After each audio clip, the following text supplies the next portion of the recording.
દિવાળી તહેવાર દરમિયાન કાયદો અને વ્યવસ્થા જળવાઈ રહે તે માટે ભાવનગર પોલીસ તંત્ર સતર્ક બન્યું છે। મિલકત અને શરીર સંબંધિત ગુનાઓ અટકાવવા માટે 16 ટીમો તૈનાત કરવામાં આવી છે। ભાવનગર શહેરમાં દિવાળી દરમિયાન પોલીસ બંદોબસ્ત મજબૂત બનાવાયો છે।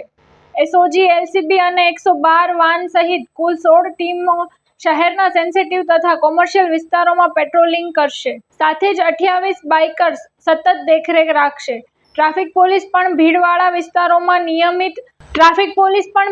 વિસ્તારોમાં નિયમન માટે તૈનાત રહેશે।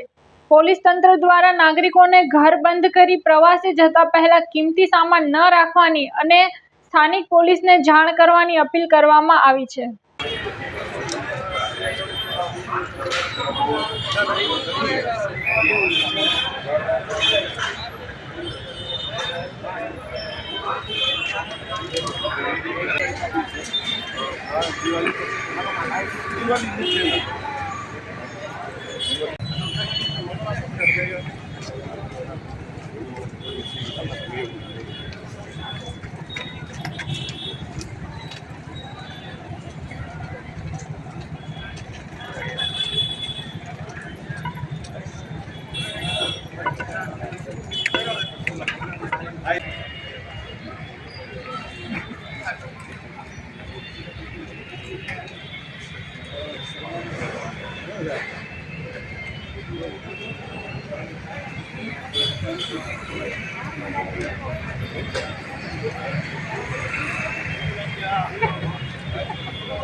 આજરોજ આવતા દિવસોમાં દિવાળી આવે છે અને આ વખતે દિવાળીના આજુબાજુમાં 8 દિવસની સતત રજા છે।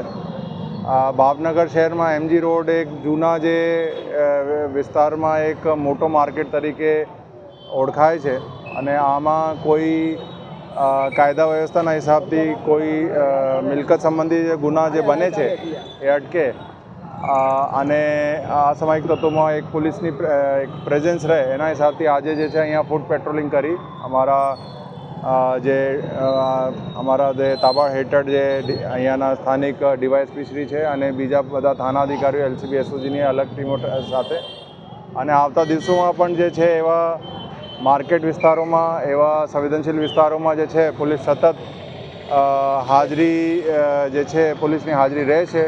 સ્ટેટિક પોઈન્ટ હોય કે ફૂટ પેટ્રોલિંગ હોય કે બાઇક પેટ્રોલિંગ હોય કે વાહન પેટ્રોલિંગ એ સતત જે છે પોલીસ અહીંયા હાજરી રાખશે અને સાથે સાથે જે છે વાહન ચેકિંગ હોય કે અલગ અલગ જે મેટર છે એમાં પોલીસ સતત ઝડપી રીતે ઇન્ટરવીન કરીને ઇસ્યુના તાત્કાલિક નિકાલ કરવા માટે પણ જે છે પ્રયત્નશીલ રહેશે અને આ બધાના હેતુ છે કે આવતા દિવસોમાં જે દિવાળીનો જે પર્વ છે શાંતિથી પતી જાય। સાહેબ, ટ્રાફિકને લઈને દિવાળીમાં શું વ્યવસ્થા કરવામાં આવશે? ટ્રાફિકના જે લઈને જે ટ્રાફિકની સિટી ટ્રાફિકની જે ટીમ છે તો જેટલા પણ મેઇન જે ચોકી છે 4 રસ્તાઓ છે જ્યાં ભીડ હોય છે અહીંયાના પોલીસના અને ટ્રાફિક પોલીસના પોઈન્ટ જે છે ગોઠવી દીધું છે અને સાથે સાથે ટ્રાફિક ટીમોની પેટ્રોલિંગ પણ ચાલુ રહેશે.